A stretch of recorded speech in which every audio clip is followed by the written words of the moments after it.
Welcome back. Let's get in another management. We have the management of Symphony waiting by for us. Remember, the company reported a decent set in the fourth quarter, 6% growth in the revenue, 40% growth in the EBITDA. But more importantly, what is the trend likely in the near future would be extremely crucial, as we have a strong heat wave in the northern part of the country, and which is why perhaps the stock has been on fire over the last couple of trading sessions. Up 4% today, was up around 8-9% in the previous trading session as well. We have the management with us, Mr. Shah, joining in. Thanks a lot, Mr. Shah, for joining in. Before we talk about the quarter that went by, if you could give us a sense of the sort of growth that you foresee in the next couple of quarters, in this summer particularly, because there has been a strong heat wave.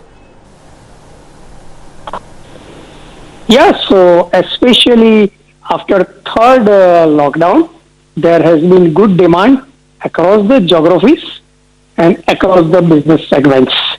So if this heat wave continues and there is likely to be extended summer, we at the end of summer quite comfortable and reasonable level of inventory by 30th June.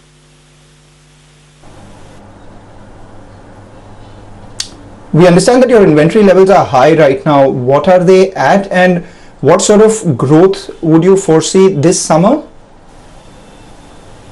So as per our business model, we do have substantial pre-summer sales to the trade. So when first lockdown was declared, it came at the worst possible time in respect of summer sales for Symphony. Currently, as per our estimate, post third lockdown, at least 40% of the channel sales has been already.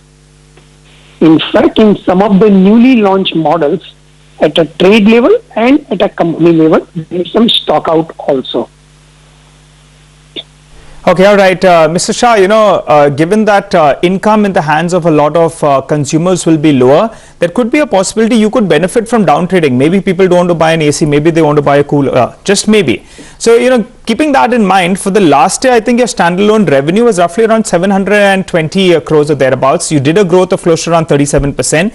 India business was at around, that's bulk of your standalone revenues, around 615 crores odd.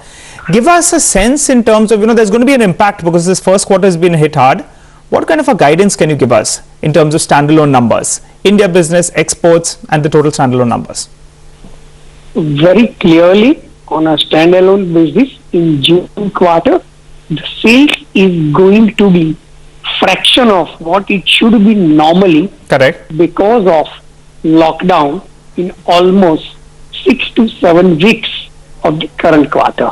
More importantly, and our focus is, if channel inventory gets normalized, then starting September quarter and onwards, collections and hence sales can be back to normal. It's premature to give specific guidance. As far as exports are concerned, we don't foresee any major issue. And thirdly, as far as international subsidiaries are concerned, which contribute 40% of the consolidated revenue, especially IMCO Mexico and Climate Technology, fortunately have not been much impacted, and so far in the current year, sales is in line with last year.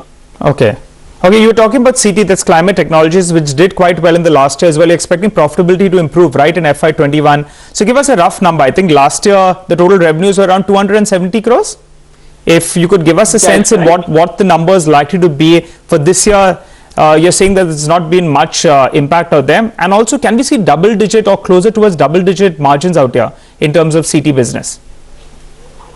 So Climate Technology, as of now, our guidance will be by and large in current year. Turnover should be in line with last year, or it can be somewhat higher than last year. But importantly, in terms of the margin, it should see further improvement on account of various initiatives and strategies taken by us, one for value engineering, and secondly, for sales of Symphony India range of air coolers in Australia as well as in United States.